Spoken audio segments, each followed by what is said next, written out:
sintonía de radio o de las redes, muy bienvenidos.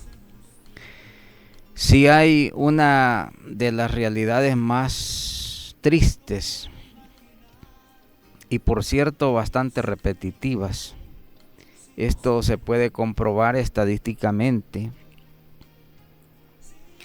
es que, digo, históricamente esto siempre ha sucedido así.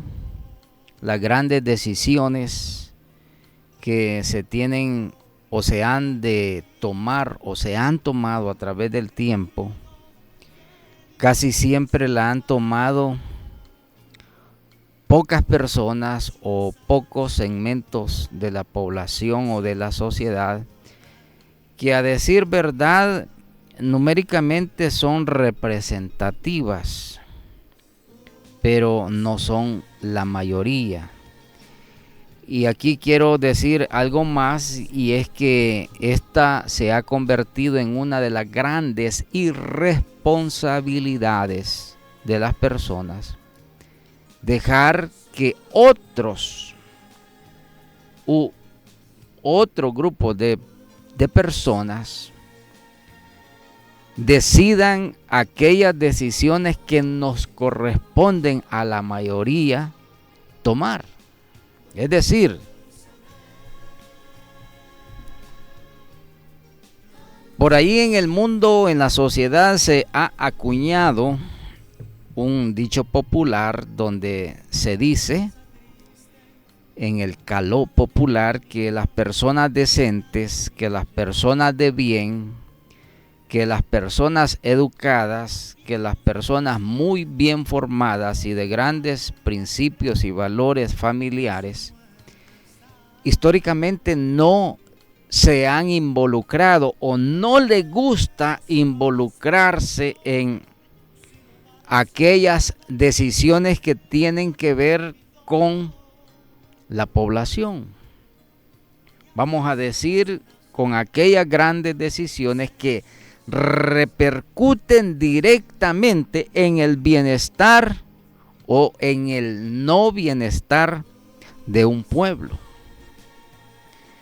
Y esto casi que es bastante entendible, porque las personas muy bien acomodadas, y no me entienda acomodado en el término económico, no necesariamente tiene que ser así, pero digo acomodada en su confort personal, en su confort emocional, a veces no quieren involucrarse en aquellos altibajos donde se tiene que lidiar, donde se tenga que bregar con otras personas que sí están dispuestos a dar la lucha, que sí están dispuestas a dar la batalla, que sí están dispuestas a hacer una y mil cosas con tal de lograr sus propósitos y sus objetivos. Y digo una vez más, esta parece ser una de las grandes contradicciones que tiene la sociedad en el mundo, en el mundo entero. Voy a tratar de ilustrar, hay algunos ejemplos perfectamente muy bien delineados que corroboran este análisis. Yo lo considero bastante simple, pero muy real. Fíjese usted, por ejemplo. ¿Sabe usted que los destinos de una nación, sabe usted que los destinos de un pueblo, sabe usted que los destinos de una sociedad están determinados por aquellas decisiones que desde las esferas del poder se tengan que tomar, o aquellas decisiones que se tengan que decidir? Se entiende y se supone en teoría que es para el desarrollo y el bienestar de la población entera. Pero ¿qué ha sucedido y qué está sucediendo? En aquellos países considerados así republicanos, en donde la sociedad o sus ciudadanos tienen que decidir a la hora de emitir un sufragio o un voto para decidir quiénes son o serán las personas que han de ser investidas institucionalmente con la facultad de poder. Y aquí hablo en términos de la teoría general del Estado, que nos enseña que el poder no es sino la facultad de ejercer un mandato de la población o de la sociedad dirigida a la toma de decisiones que tengan que ver con el bienestar general. El pueblo entero, en teoría, le reviste de autoridad, de poder institucional a un pequeño grupo de personas, llamémosle esto gobierno, que es no solamente el que representa formalmente la autoridad y el poder político para decidir o poder tomar decisiones sobre el destino y el derrotero de una nación, de una sociedad, de un pueblo. Y estoy diciendo esto porque la mayoría de las personas, la mayoría de la ciudadanía no le gusta involucrarse a la hora de ejercer esa facultad de decidir por nosotros mismos. Porque sepa usted, por ejemplo, cuando la ley lo autoriza o lo faculta a usted para que perfectamente usted como ciudadano pueda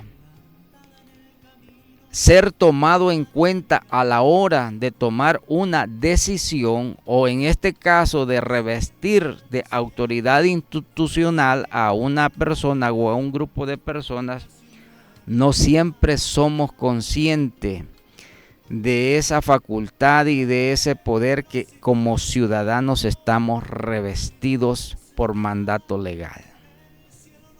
Estoy tratando de ilustrar. Por ejemplo, cuando se celebran elecciones presidenciales en una nación, por ejemplo, cuando se celebran elecciones municipales en un país, por ejemplo, cuando se celebran elecciones de congresistas, senadores o diputados, según sea la nominación o la denominación organizativa con que está organizado un estado, porque aquí puede llamarse diputado, edil, alcalde, senador, congresista, etcétera, pero al final de cuentas son personas que la ley los reviste con autoridad y con facultad legal e institucional para desarrollar funciones públicas en favor de sus ciudadanos. Pero estoy tratando de decirle qué porcentaje de personas, qué porcentaje de ciudadanos, qué porcentaje de la población toman estas decisiones. Yo sé que usted se va a sorprender. En el mejor de los casos, escuche, en el mejor de los casos, apenas de un universo representativo de un 100%, ¿sabe usted cuántas personas ejercen los derechos ciudadanos de sufragar su decisión, su voluntad personal para poder elegir a un funcionario público? Sorpréndase. Porque en el mejor de los casos, si acaso se llega a un 50%, si acaso.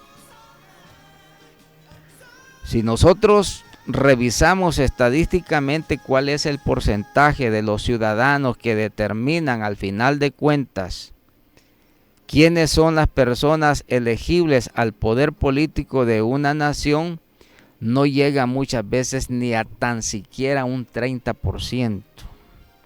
En el peor de los casos a un 25%. y la media mundial nos dicta estadísticamente que no sobrepasa ni tan siquiera el 50%. ¿Qué está diciéndonos esta realidad estadística, esta realidad matemática? Que más de la mitad de las personas, de los habitantes o de la sociedad en un país o una nación, son los que terminan decidiendo por sobre la mayoría de las personas. Y claramente esta es una situación triste, es una situación lamentable, y voy a utilizar este concepto y hasta repugnante. Porque esas minorías muchas veces empoderadas o autoempoderadas de poder quieren sobreponer autoridad, dominio, poder, ejercer facultades legales, institucionales por sobre una mayoría que no siempre está de acuerdo con las decisiones que se están tomando.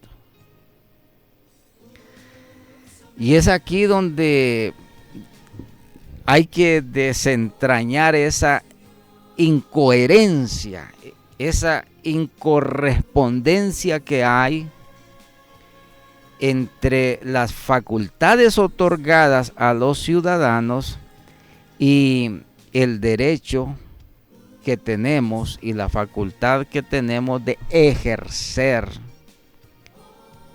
esas prerrogativas.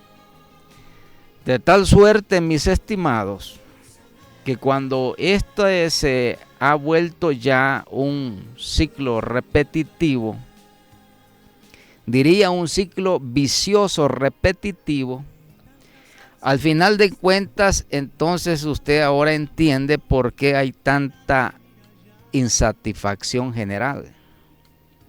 ¿Por qué hay tanta insatisfacción en la población? Y hablo en términos generales, porque las estadísticas o aquellas investigaciones de campo que grupos e instituciones especializadas en la materia tratan de hacer la labor para querer determinar cuál es la realidad social que están viviendo las naciones. Al final, la tabulación de todas estas investigaciones arrojan una realidad. Y la realidad es que la mayoría no está contenta, la mayoría no está feliz. Hay descontento, hay insatisfacción. Las personas se sienten altamente inseguras. El agobio económico los está arropando de una manera desesperante. Y aquí podemos de paso encontrar algunas respuestas a aquellos fenómenos sociales que a simple vista no podemos nosotros explicarnos. Como por ejemplo, imagínense, estoy poniendo ejemplos irreales. Estos no son ejemplos inventados, están allí en la realidad de cada país. ¿Por qué cree usted que el fenómeno de la migración mundial se ha vuelto un verdadero dolor de cabeza para la mayoría de los países de los diferentes continentes en el mundo? Otrora, poco tiempo antes, habían otro tipo de preocupaciones en el ambiente social mundial. Por cierto, las guerras, los conflictos bélicos militares siempre han estado encabezando la lista de las grandes preocupaciones a nivel global. Esto siempre ha sido así, pero más abajo de esa tabla de realidades están otros fenómenos que no se consideran ni tan siquiera aleatorios, sino que son fundamentalmente parte de un problema intrínsecamente social y económico. Como decir, por ejemplo, en un segundo, en un tercer y un cuarto lugar, y más abajo todavía, hay otros fenómenos preocupantes en el ambiente de la sociedad. Decía, por ejemplo, la crisis económica que prácticamente está abrazando al mundo como una ola, una inquietud de alta gama de preocupación. La economía mundial no está pasando sus mejores momentos. Los sobresaltos, los altibajos económicos, las amenazas que se ciernen alrededor de la estabilidad económica del mundo y de cada país correspondientemente, siempre está allí latente en el ambiente. De hecho, usted puede entrevistar a una persona, a un ciudadano común, y de repente usted va a encontrar que las respuestas son bastante repetitivas, similares, si no iguales. Casi todos manejan el mismo discurso, y el discurso es que la situación económica está muy mal. Los salarios que devengan las personas más allá del promedio del salario mínimo no ajustan ni tan siquiera para ajustar el consumo o el gasto de la canasta básica alimentaria de una familia, por ejemplo. De hecho, hace ya mucho tiempo, dicen algunos estudiosos en la materia económica, que la mayoría de la población mundial, no sabe qué es darse un lujo. No sabe qué es tener un bien suntuoso. No sabe qué es disfrutar de unas vacaciones prolongadas y satisfactoriamente holgadas en términos económicos, porque no se puede dar el lujo, la mayoría de la gente, de darse esos gustitos, entre comillas. Y esto es porque la situación económica es difícil. Claro, si ahora mismo usted me está escuchando y está pensando decir de que usted no es de ese grupo de personas que está pasando este tipo de situaciones difíciles, entre comillas, porque muy posiblemente usted tenga una holgura económica y no tenga mayores sobresaltos más allá de los compromisos que usted se autoimpone. Esto quiere decir de que si bien existe también este grupo de personas, es un reducido, un minúsculo grupo de personas que gozan de grandes privilegios económicos. Siéntase usted satisfecho, alegre y agradecido con Dios si pertenece a este pequeño segmento de la población que puede ganar un poco más allá del mínimo salario. Y quizás tenga prestaciones y salarios muy altos que le permitan darse a usted mismo y a su núcleo de familia algunos gustos, algunos lujos que no siempre la mayoría los tiene. Porque cuando nosotros revisamos ¿cuál es la reacción de las personas ante esta realidad? Dije, en primer lugar, siempre puntea los conflictos bélicos o las amenazas militares en el mundo.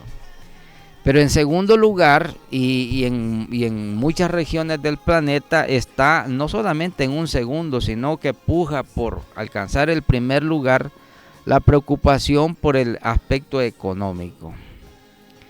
El aspecto económico es bastante ambivalente, bastante ambiguo, tratando de encontrar una explicación lógica a los fenómenos económicos que se suceden, no siempre responden a la realidad material de las naciones.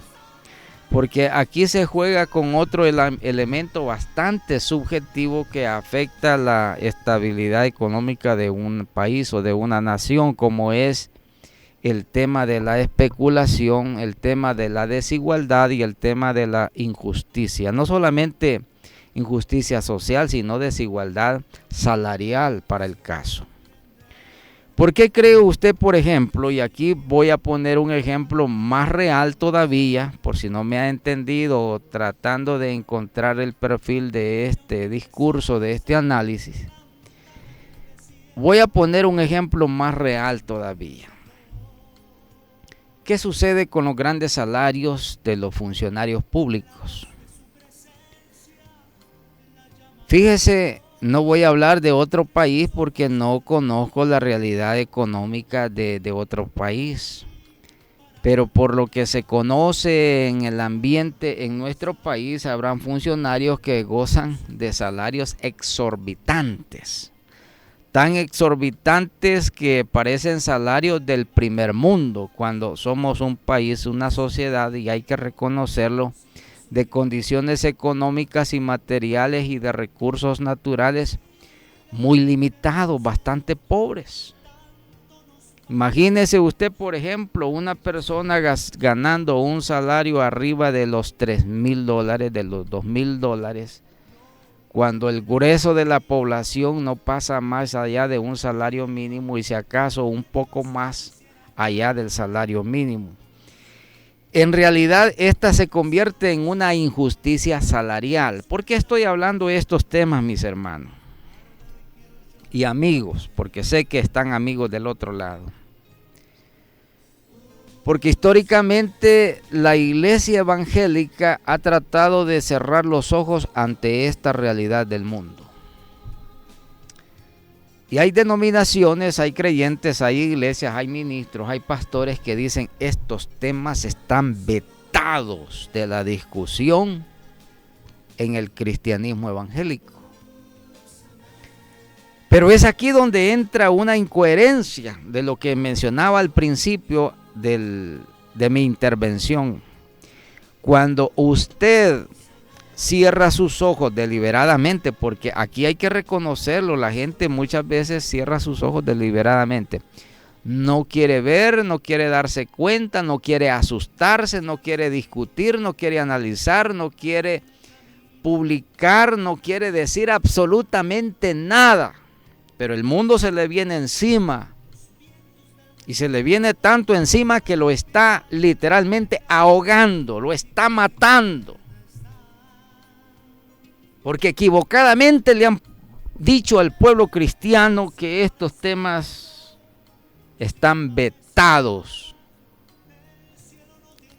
de las discusiones ministeriales y de las discusiones cristianas. Nada más alejado de la realidad. Porque ya bien un gran pensador acuñó esta frase: cuando los buenos no se involucran, serán los malos que sí se van a involucrar.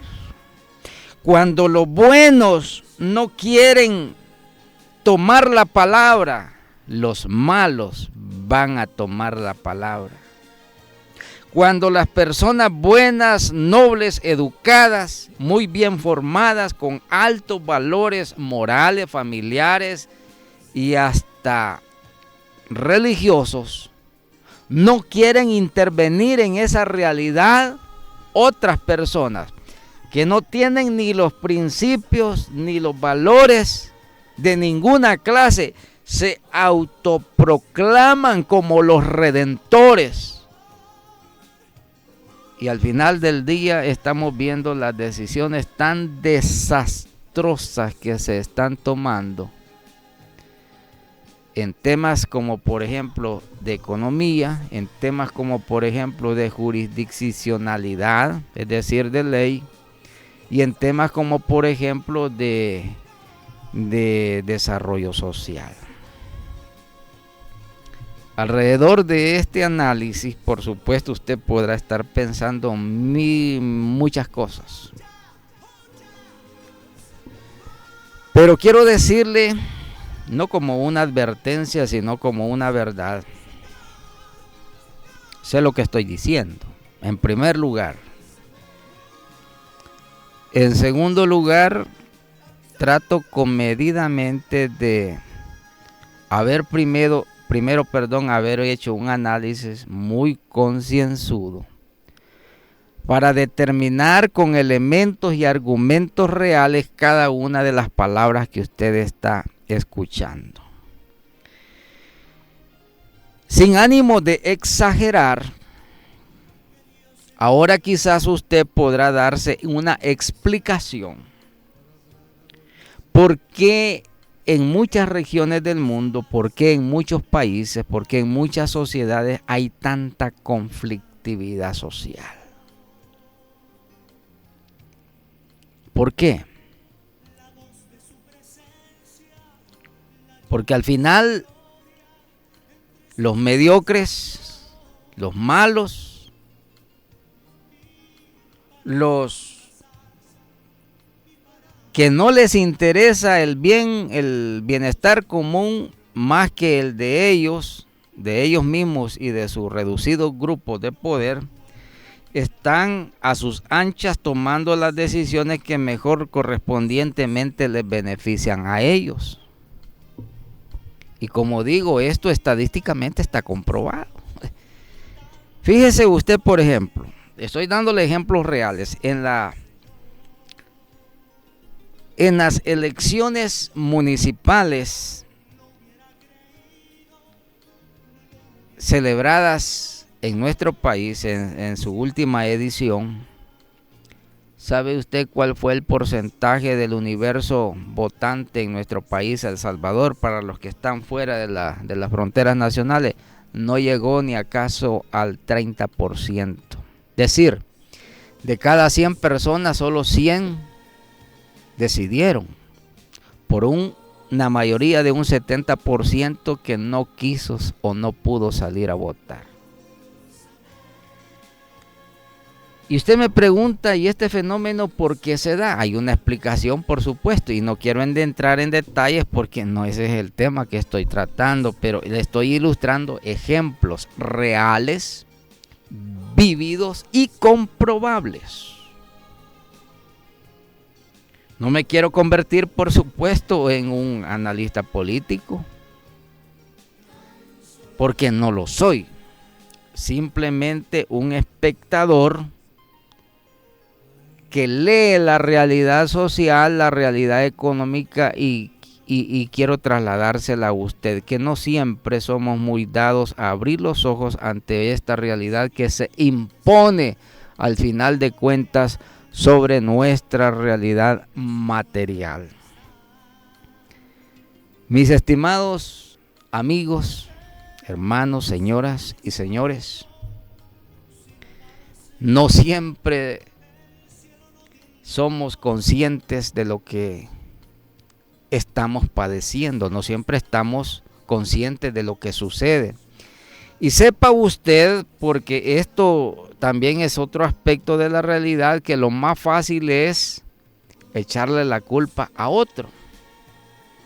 Pero ese otro, ¿quién es? Muy probablemente ese otro o esos otros sí se han involucrado.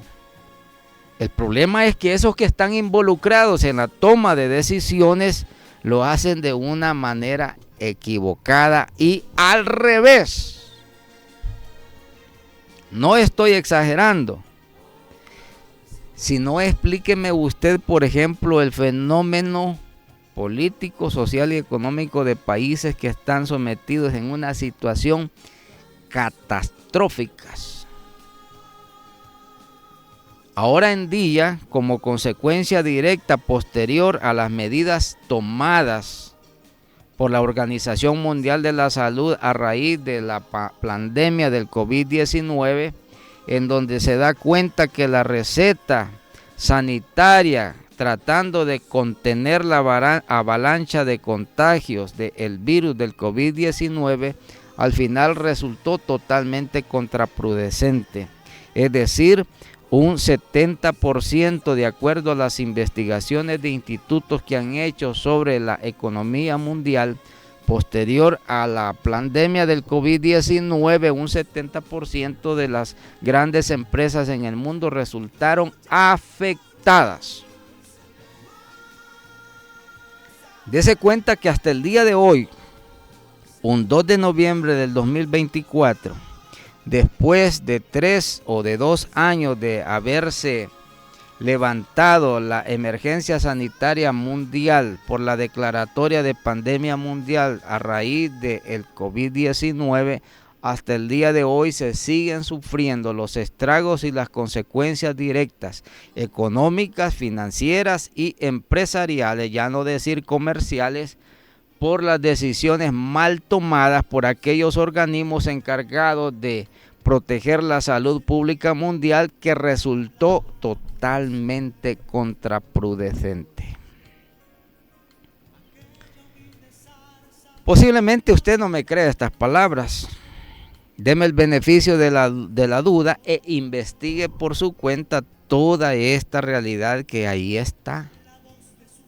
Simplemente para que usted puche un botón.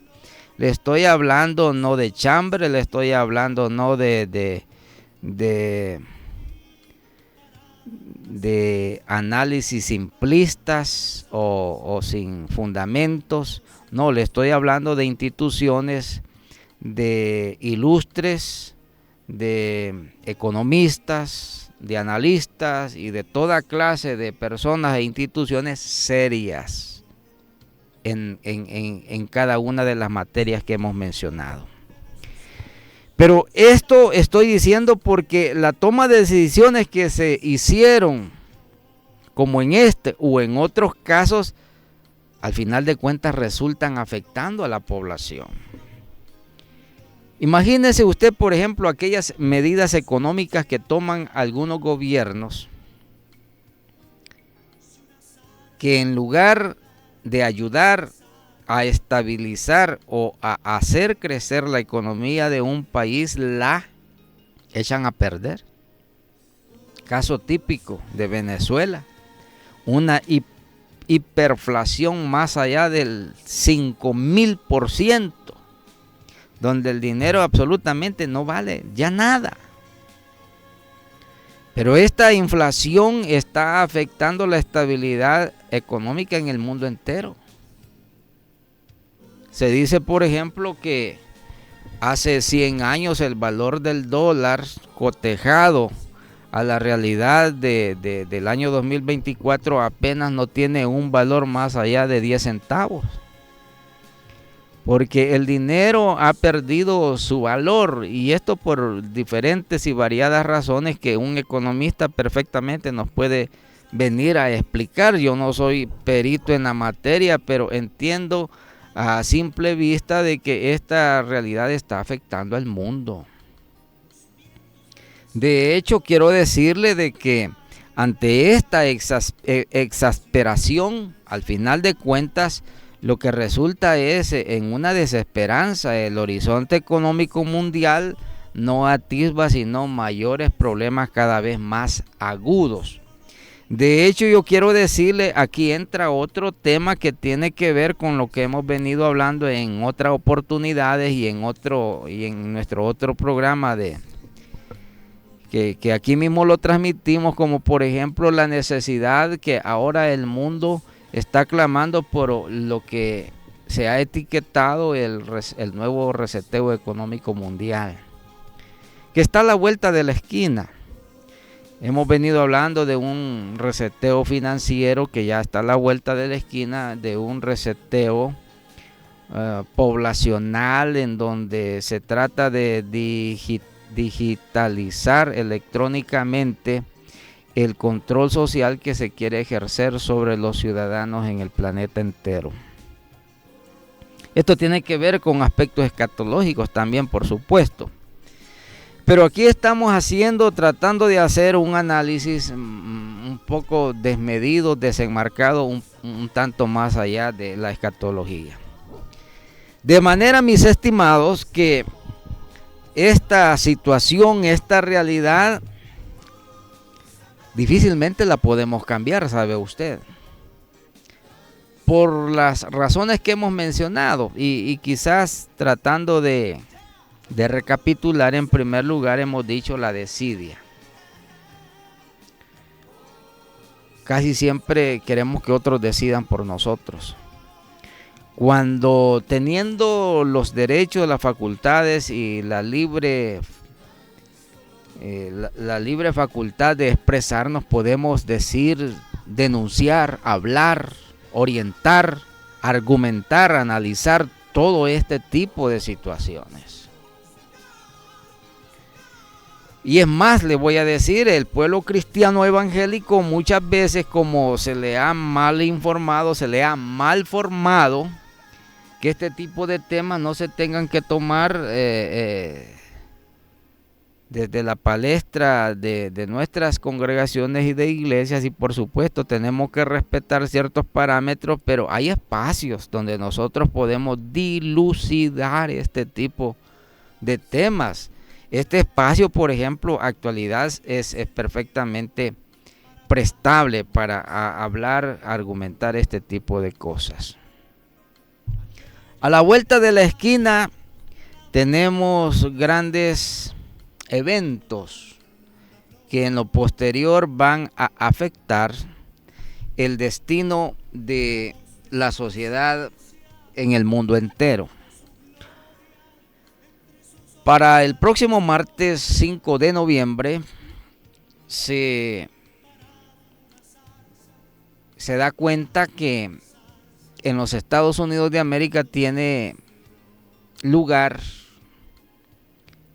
si no la mayor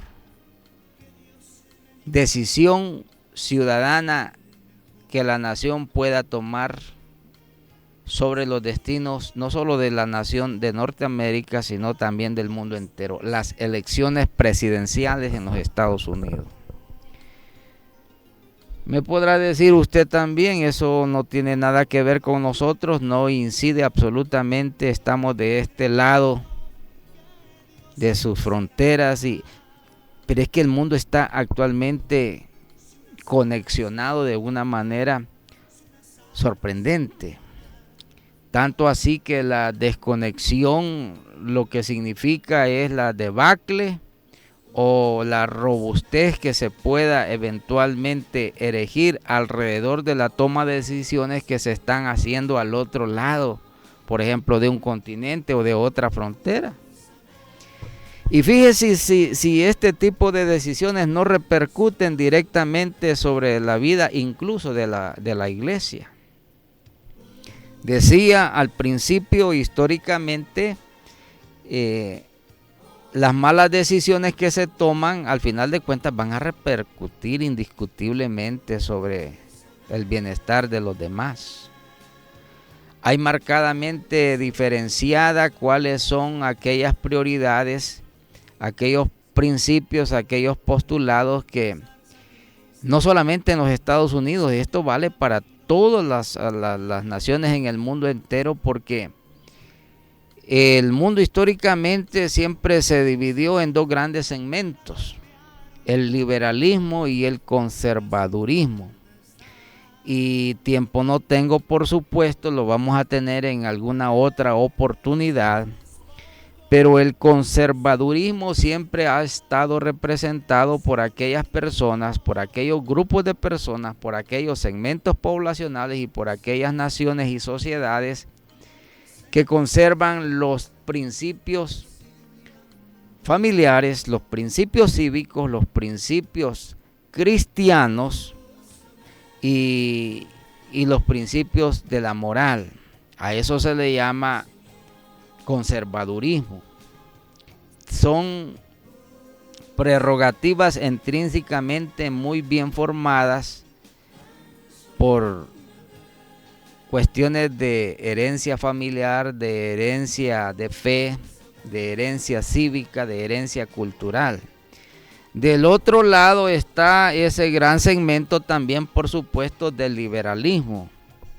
El liberalismo entendido en el sentido de que postulan aquellos valores o antivalores de aquellos principios o antiprincipios en donde se le da rienda suelta a todo lo que usted pueda en su ideario personal querer hacer. No estoy hablando del liberalismo económico, que es otro tema. Estoy hablando de un tipo de liberalismo en donde no hay restricciones, ni tan siquiera de carácter moral. No hay restricciones de carácter cívico, no hay restricciones de carácter religioso, no hay restricciones de carácter cultural. No, la gente está muy dada para hacer lo que le venga en gana hacer. Y me permito adelantar para una próxima edición decirle a usted, esto está llevando a la destrucción acelerada de las grandes sociedades en el mundo, consideradas otrora así como las sociedades modelos que en su momento se postularon a seguir. Digo, como modelos de desarrollo que al final de cuentas han entrado en una debacle que ya nadie los quiere imitar. Porque han venido tomando decisiones totalmente contrarias a la razón, a la inteligencia, al buen juicio, al buen razonamiento y el sentido común. Lo han echado por el borde, por la borda, lo han echado al trasto de la basura y ahora vemos las consecuencias tan altas que están pagando por las malas decisiones que sus gobernantes, que sus líderes políticos han y están tomando en los últimos años.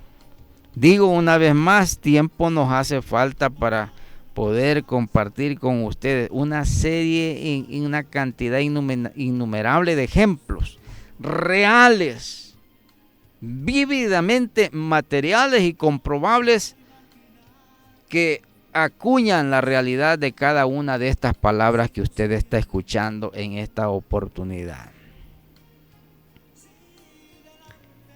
Al final de cuentas, muchos cristianos siguen pensando de que ese trabajo es para que lo hagan otros. Si usted considera y piensa de esa manera, yo voy a respetar su decisión. Pero permítame decirle que usted, como baluarte de la fe, le hablo al pueblo cristiano, como baluarte de la verdad, como baluarte de los principios, no solamente principios cristianos, bíblicos y divinos, sino también principios de carácter moral, principios de carácter cívico, principios de carácter personalísimo. Usted está llamado a tomar la palabra, a alzar su voz, a decir algo. No a criticar si este considera el caso que es el que he venido. No, de ninguna manera.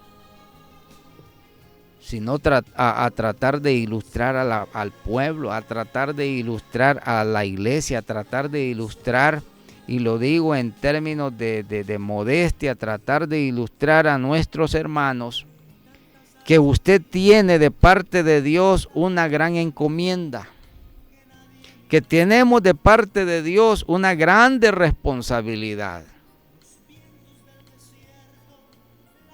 de decirle malo a lo malo y decirle bueno a lo bueno. ¿Qué dijo el profeta Isaías? Hablando del trastocamiento de la verdad, del trastocamiento de toda esta suerte de fenómenos. Dice el profeta Isaías, capítulo 1 o 2 me parece, dice: a lo bueno le van a llamar malo, o le están llamando malo, y a lo malo le están llamando bueno. ¿Acaso no le parece a usted un reflejo de la realidad que estamos viviendo? No, esto ya no es un espejismo, esto ya no es un eufeminismo, esto ya no es un invento, un imaginario. Esta es la realidad de un mundo palpable que diariamente, cotidianamente se está deshaciendo en la maldad. Gracias por escucharme, agradezco de usted su fina atención. Dejo este encargo para poder reflexionar y poder compartir en una próxima oportunidad este tipo de actualidad. Muchas gracias por su atención. Será hasta la próxima.